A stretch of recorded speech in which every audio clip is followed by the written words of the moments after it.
Hello everyone and welcome back to Navis Nobilite. Before we move on to the video, I am going to be shouting out a GoFundMe to a close personal friend of mine and absolute monolith in the miniature painting community. James Wapple, who is a multiple Golden Demon winner, recently lost his wife to cancer, and he is desperately trying to rebuild his life after effectively driving himself into a mountain of debt just trying to keep his wife alive. And recently she passed on, and he's finding himself in the ruins of the life that he was forced to live for several years. Kathy herself was an absolutely wonderful person, somebody who I knew personally and had a deep respect for, especially for her wonderful sunshine-filled personality and absolute god tier painting skills at miniatures. We played many miniature games together, and I miss her, and I'm going to miss her. And if you have the time and the money, please donate anything that you can, as small as $1, as much as you possibly can, to help James rebuild his life. I will put the link down in the description, but now let's move on to the actual video. Okay, Dark Eldar, how to build a Dark Eldar fleet. Now, this is going to be a bit of an interesting video because the Dark Eldar don't really function in the same effective way that a lot of other fleets do.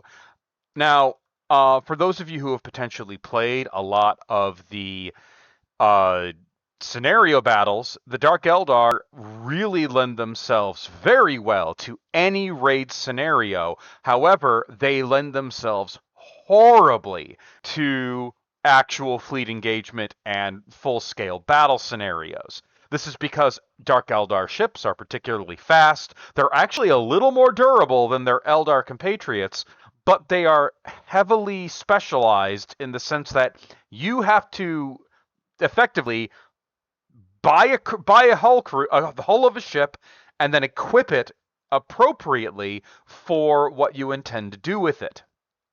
They are all build an escort and build a battleships. Now, before you watch this video, I strongly recommend you go and watch my video regarding the actual Eldar ships and the fleet overview to get an understanding of what they're really meant to do before we go into this, because I'm not going to be going into a lot of the in-depth rules. I'm expecting you to already know this. As before, read the rules. Now, Dark Eldar.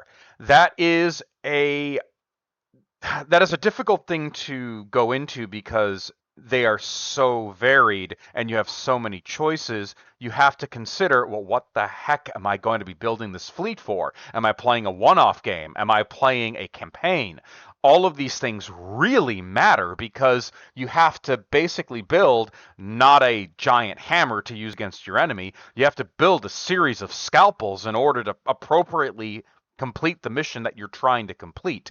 And your ships are going to be really expensive. So you have to be very careful with how you build them. Now, let's have a look at our fleet commander. Dread Archon, 0-1. You get one. You only get one, okay? You may include one Dread Archon in your fleet who must be assigned to a ship and adds +2 to its leadership to a maximum of 10. If it is worth over 750 points, the Dread Archon must be there. Benefits? Well, you get +2 leadership for 100 points. So he is expensive. He does not get any additional rerolls either. You have to pay for those. All right? Now, what about capital ships? Well, you have one cruiser and one cruiser only. It is the Torture. The Torture class cruiser is 210 points. Now, it has a standard weapon, a weapons battery at strength 12 out the front. You may, so you do not have to, choose one of the following weapons for the points shown. You can take Prow Torpedoes. Phantom Lance. Now, the Phantom Lance is at strength 2. Your torpedoes are at strength 4. Excuse me. You may take one or two, you have a choice, of Impaler Assault modules at 20 or 40 points. You can take launch bays. Your launch bays are strength 4. And you may take mimic engines for an additional 20 points. The first thing that you should be noticing is these are very, very expensive upgrades. These will turn what is effectively a reasonably average Eldar-style cruiser that's undergunned into a very expensive, battle cruiser equivalent vessel. So you may not always want to take these upgrades. It all depends on what you're trying to do. Now, your escorts, again, you have one choice, and it's an expensive one. So your Corsair comes base only with a Strength 2 weapons battery. So what are your other options? You may include any number of escorts in the fleet, in escort squadrons of 2 to 6. They must contain at least 3 escorts for every capital ship taken. So for every torture, you must have 3 Corsairs. Now, your Corsair escorts are 50 points. You must choose a weapon that goes along with it. So it's all, thankfully, wrapped up in the 50 points. You can take the Prow weapons battery at strength 3, giving it a strength 5 weapons battery, putting it up to Aconite levels of firepower, which is nice. You can take a Prow Phantom Lance at strength 1, which puts it up to, I would say, something between a Hemlock and a Hellbore. You may take a Prow Torpedo, which makes it a better version of the Nightshade, or you can give it an Impaler Assault module. And you may add Mimic engines for 5 points per miniature. And again, if you take the Mimic engines on one, you gotta take it on all of them. Otherwise, it really doesn't make any sense given the rules. Now, your ships with launch bays may mix Raptor fighters, Razorwing bombers, and Slavebringer assault boats, which means you have assault boats, okay? Now, ships with torpedo tubes are armed with both Eldar torpedoes and Leech torpedoes. Don't forget about your leeches. They must be loaded with a specific ordnance reload as described in the special rules, but these are actually astoundingly good. Don't disregard your leeches. There is no reason to not use them. So, how do we build this fleet? Well, obviously this fleet is designed to be a sort of mix between escorts and cruisers, but your cruisers are going to gobble up a lot of points. Now, you have a little bit better defense against your average incoming enemy attack craft or torpedo salvo from your hollow fields, but you may not always be better off. Now, again, you are more durable than your normal Eldar compatriots. You do not get crit on a roll of a 4. You are crit on a roll of 6, and your armor standard on your cruisers is 5+, though your escorts are still 4+. You're more durable. This actually reduces the need to have launch bays, though I wouldn't say you should go without them, but you may not need as much. Your fleet is a little bit safer from the ordnance phase. Now, if you're going up against something like Tyranids, don't be a fool. Bring your launch bays. But if you're going up against, say, Imperial or Chaos, it may not be as necessary. And it may allow you to bring other more viable and valuable things to take on your opponent to complete the mission. Now, what is the Dark Eldar mission? It's not necessarily destroy your enemy. They can do slave taking and gain victory points by slave taking. So you may decide, maybe I don't want to break my enemy. Maybe I just want to kill one ship, do a bunch of slave taking, and get the hell out of Dodge.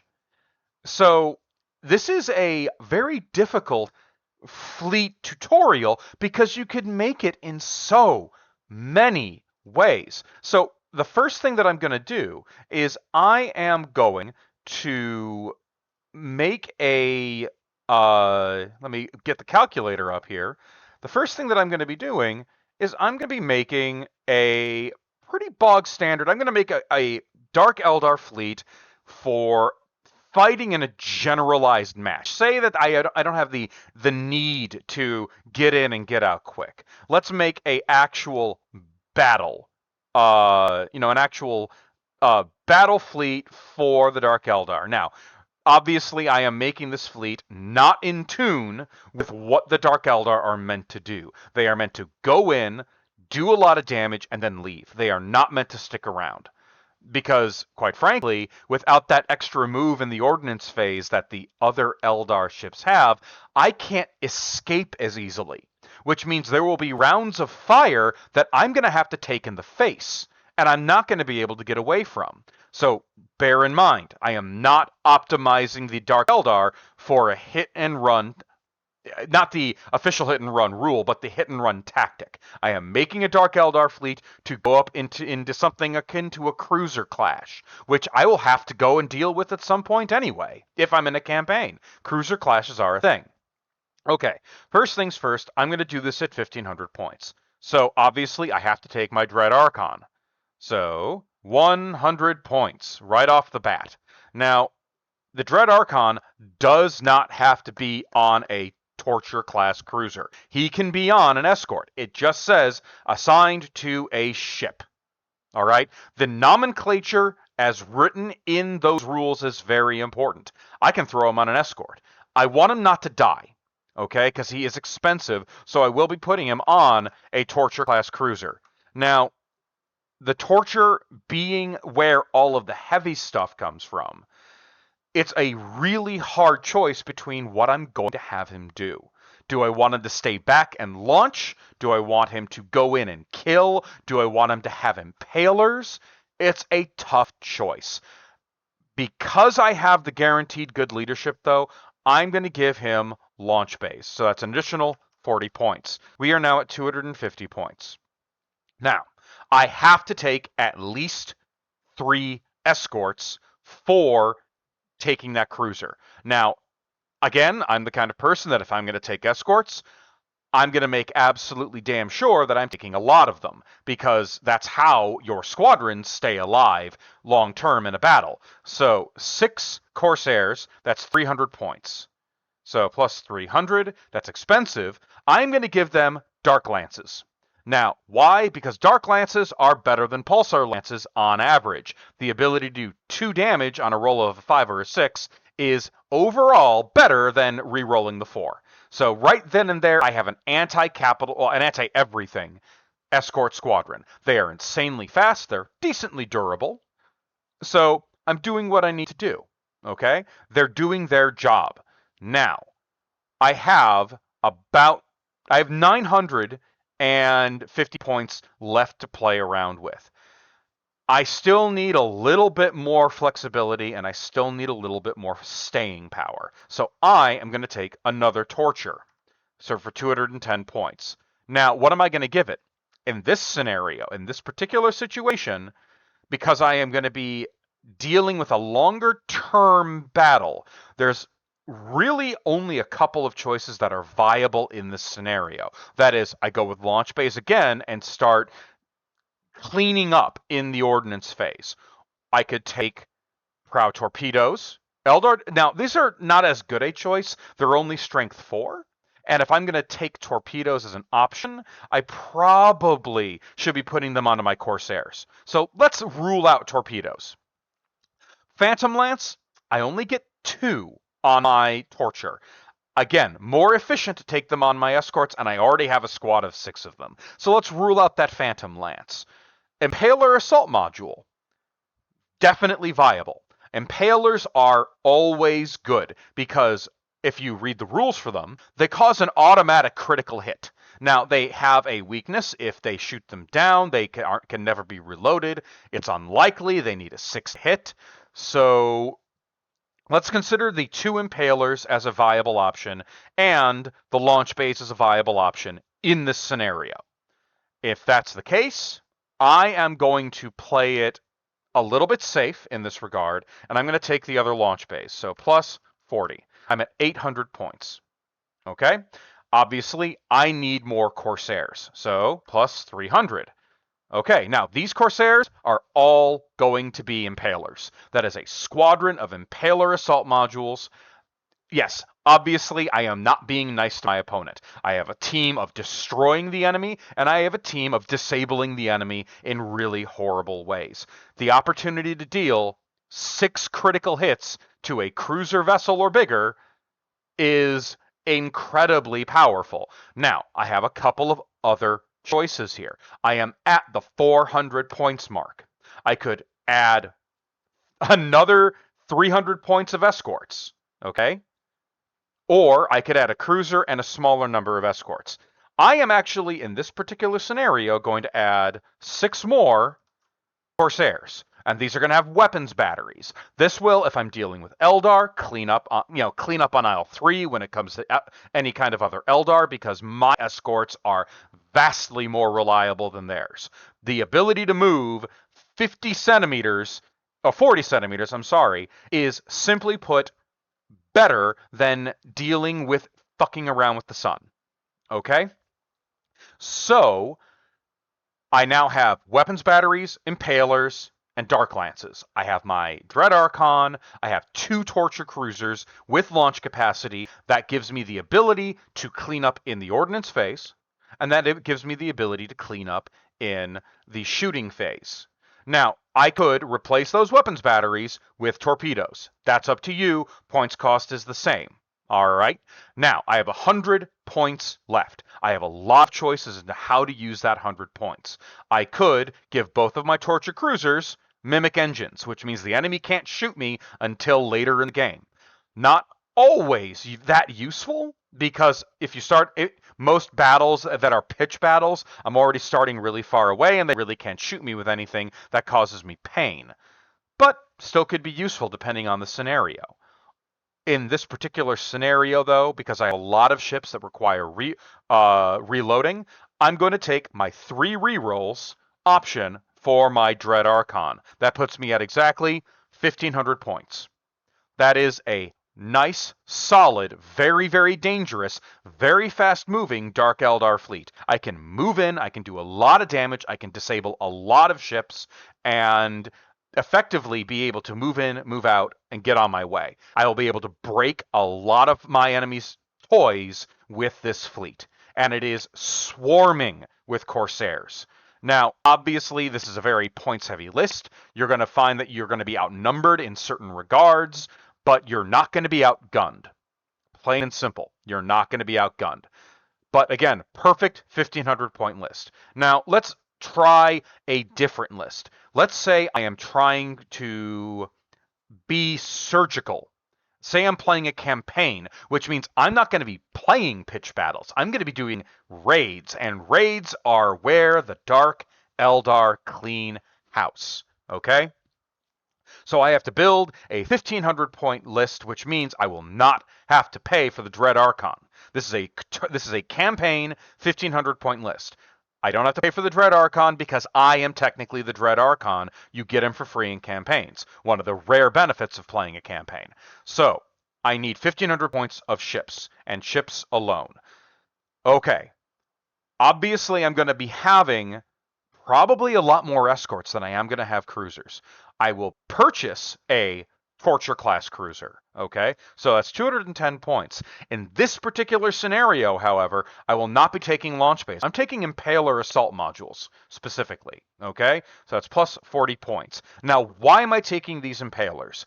A lot of the raid missions involve you appearing very, very close to an enemy ship at the start of the match, and given the speed of the Dark Eldar cruiser at 35 centimeters, I can get really, really close to them and dump impalers into them, and dropping 2 impalers on round 1 onto an enemy ship, causing 2 crits, full crits, is invaluable. Or if I do slave taking. So, Impaler assault module on that torture.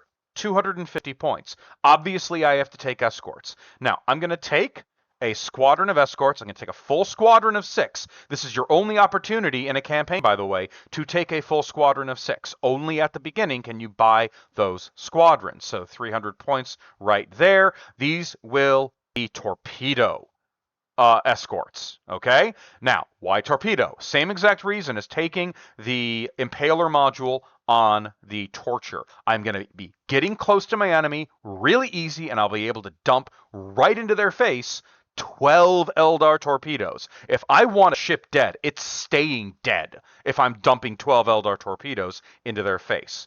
Okay, now, I am going to take, in this scenario, again, another 6 escorts, okay? These will be impalers. That's 6 impalers. So I have 6 torpedoes, 6 impalers. I am really well set up right now. And I have 850 points spent, so I'm going to get another squadron of escorts. These can be lance or weapon battery, okay? Or what you could also do is divide this into 2 squads of 3, giving you a little more flexibility with what you can do in your battle. So maybe 3 lances and 3 more impalers, okay? Giving you a little surgical precision to your battles going forward, okay? Now, I have about 350 points to remain. This is where things get a little bit weird. I am going to put mimic engines on everything. So my torture, right there, that's 20 points. It's 5 points per escort for mimic engine. So that is plus 30. That's 1 plus 30 plus 30. Okay. I am now sitting at 1260. I have 240 points to play with. So what am I going to do with that? Well, I will use that last little bit of points to buy another torture cruiser, and I can only take, in this regard, one of the 20-point options. So, he will not have mimic engines. That's okay. I don't necessarily need him to. So I'm going to give him the Prow Phantom Lance. I'll have one odd guy out, all right, who is capable of actually going up and breaking things, sort of. But that gives you 1490. You are well set up for your tournament. You have a lot of room and flexibility with your fleet, and you are perfectly designed to go in to fight a lot of these raids and just clean house. Because Dark Eldar break many of the raid missions. You are very well set to gain a lot of renown very quickly with with this particular fleet. All right, everyone. Thank you all so much for watching, and I'll see you all again in the next video.